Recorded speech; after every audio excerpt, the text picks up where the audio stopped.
The morning after my wedding, I woke up believing my life had finally become stable. My name is Claire Donovan.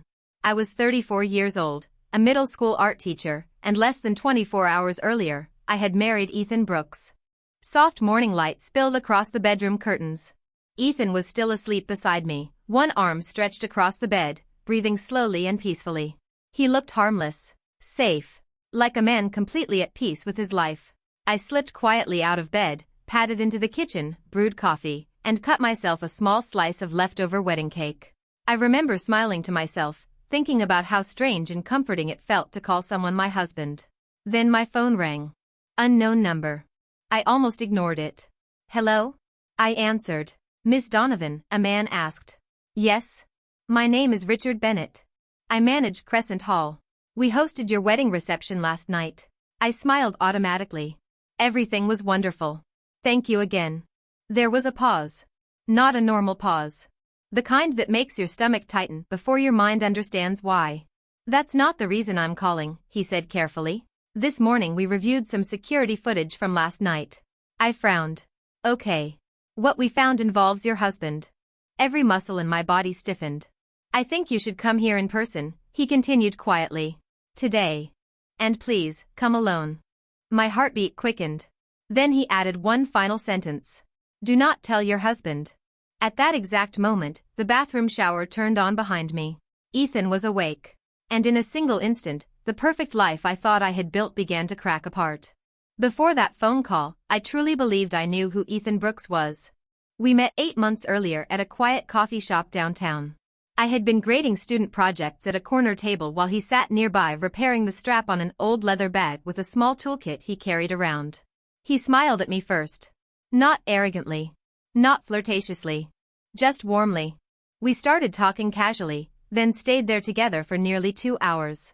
Ethan had a way of listening that made people feel important. He remembered details. He noticed emotions. He asked thoughtful questions and never interrupted. After years of disappointing relationships, his calmness felt different. Safe. He worked as a contractor, lived modestly, rarely drank, and spoke often about wanting a simple future. He told me he was tired of shallow people and meaningless relationships. I want something permanent, he once told me. I believed him. My older sister thought the relationship was moving too fast. My best friend Natalie joked that whirlwind romances only happened in movies. But Ethan always knew exactly what to say. He brought me dinner when I worked late. He fixed small things around my condo without being asked. He held my hand like he was afraid to lose me. When he proposed after only 6 months, I hesitated for less than a minute before saying yes. That was the terrifying part. Nothing felt wrong. The wedding itself looked exactly like happiness is supposed to look. We rented a small venue called Crescent Hall, warm lights strung across a garden courtyard, soft music floating through the evening air. Around 50 guests attended. Family, coworkers, close friends. My maid of honor was Natalie Carter, my closest friend since university. She stood beside me smiling during every photo. When my mother helped me into my dress, she cried harder than I did. When I walked down the aisle, Ethan looked at me like I was the center of his entire world. People wiped away tears during our first dance. Everything appeared perfect. But perfection hides details people ignore. Natalie was unusually touchy with Ethan that night. Too comfortable. Too familiar. At one point she adjusted his tie while laughing, her hand lingering against his chest longer than necessary. I noticed it. Then dismissed it immediately. Natalie had always been affectionate with everyone. And Ethan loved attention. I told myself I was being in. Later in the evening, Ethan disappeared briefly during dinner. Work call, he whispered, kissing my forehead before stepping outside. I never questioned it. Why would I? That night I believed I was surrounded by people who loved me. I had no idea 2 of them were already planning my destruction. The condo Ethan moved into after our marriage belonged entirely to me. A quiet 2-bedroom apartment inherited from my grandfather 4 years earlier. It wasn't luxurious, but it was fully paid off and located in a desirable neighborhood close to downtown. My grandfather used to tell me that owning a home meant freedom. Never let anyone take your stability, he would say. I remembered Ethan used to compliment the condo constantly. He called it cozy, peaceful, welcoming. He said it felt like the kind of place people build a future in. At the time, I thought those comments were romantic. I did not realize he was studying an investment opportunity. When I arrived at Crescent Hall later that morning, the building was nearly empty. The cheerful atmosphere from the wedding was gone. No music. No laughter. Only silence and the faint smell of cleaning chemicals. Richard Bennett greeted me at the entrance with an expression so serious my chest tightened immediately. "You should sit down first," he said gently. He led me into a small office near the kitchen. A laptop. The screen showed paused security footage from a storage room. Richard hesitated before speaking again. "I struggled with whether or not to call you," he admitted.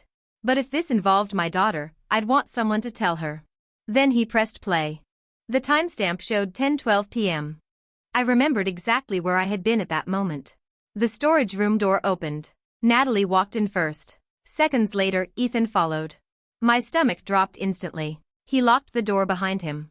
Then Natalie grabbed his face and kissed him. Not hesitation. Not confusion. Not drunken stupidity. A practiced kiss. Comfortable. Familiar. My vision blurred. I whispered that there had to be some explanation. But deep down, I already knew there wasn't. Richard slowly turned the audio on. And their voices filled the room clearly. Natalie laughed first. I thought pretending to support her all night was going to make me sick. Ethan laughed too, relaxed, amused. He told her everything was almost finished. Almost finished. I sat frozen. Natalie asked when he planned to divorce me. Ethan answered casually. "Soon as she adds my name to the condo." He explained it calmly, like discussing weekend plans. He said he had already started convincing me that married couples should share ownership equally. Then he laughed again. "She trusts me completely," he said. "Honestly, Claire is so desperate to feel loved she'll sign anything." I stopped breathing for a moment. Natalie asked what would happen afterward. Ethan said they would sell the condo, split the money, and move somewhere better together. Then he said something I will never forget. "Dating lonely women is easy," he said. "You just tell them exactly what they need to hear." The two of them laughed together while discussing my future like it was a business transaction. In that instant, every memory I loved became contaminated. Every smile. Every promise. Every touch. Fake. When the video ended, silence filled the office. I expected myself to collapse, to scream, to cry uncontrollably. Instead, something colder settled inside me. Clarity. They believed I was weak, and they were catastrophically wrong. I left the venue carrying a flash drive containing the footage. I drove straight to my sister's house. The moment she saw my face, she knew something terrible had happened. We watched the video together in silence. When it ended, she covered her mouth and whispered, "Oh my God." She wanted me to confront Ethan immediately. But I refused. Because men like Ethan survive through manipulation. If confronted privately, he would cry, lie, apologize, twist reality until I questioned my own judgment. I would not allow him the opportunity. That night, sitting in my sister's kitchen, I didn't want revenge fueled by anger. I wanted exposure. Truth. I wanted every single person who celebrated our marriage to see exactly who Ethan and Natalie truly were. So I made a plan. And I made it quiet. 2 days later, I told Ethan I wanted to host a small post-wedding. "One more celebration," I said with a smile. He agreed instantly. Of course he did. People rarely suspect the person they underestimate. I booked Crescent Hall again. Same room. Same tables. Same guests. Natalie sounded thrilled when I invited her. "You really are the sweetest wife," she laughed over the phone. I nearly laughed too. By Saturday evening, everyone had arrived. The atmosphere was warm and cheerful. Ethan sat confidently at the center table telling stories. Natalie sat beside him like she belonged there. And this time, I noticed every glance they exchanged. Every hidden smile. When dinner ended, I stood near the projector screen at the front of the room. I thanked everyone for supporting us during the wedding. Then I announced that the venue staff had discovered a forgotten video clip from our reception. Curious laughter spread through the room. Ethan smiled casually. Then the footage began playing. The storage room appeared on screen. Natalie entered. Ethan followed. The kiss happened. The room exploded with shocked gasps. Ethan shot to his feet instantly. "What the hell is this?" he shouted. No one answered. Then the audio started. And the truth destroyed everything. People listened in horrified silence as Ethan explained his plan to steal my condo. As Natalie mocked me. As both of them laughed about manipulating me. Ethan's mother began crying quietly. His father looked physically sick. Natalie tried interrupting the video halfway through, but nobody moved. Nobody defended them. Because lies survive in darkness. Not in front of witnesses. When the video ended, The room fell completely silent. I slowly removed my wedding ring and placed it on the table in front of Ethan. "This marriage is over," I said calmly. For the first time since I had met him, Ethan looked genuinely afraid. "Claire, please." "No," I interrupted softly. "You don't get to lie anymore." Then I turned toward Natalie. "You stood beside me at my wedding pretending to be my friend." She lowered her eyes without speaking. Ethan's father finally pointed toward the exit. "Get out," he said coldly. And for once, Ethan had nothing clever left to say. He walked out of the room with Natalie behind him while people moved aside to let them pass. Like they were toxic. Like everyone suddenly saw what they truly were. And as the doors closed behind them, I felt something unexpected. Not rage. Not heartbreak. Relief. Pure, overwhelming relief.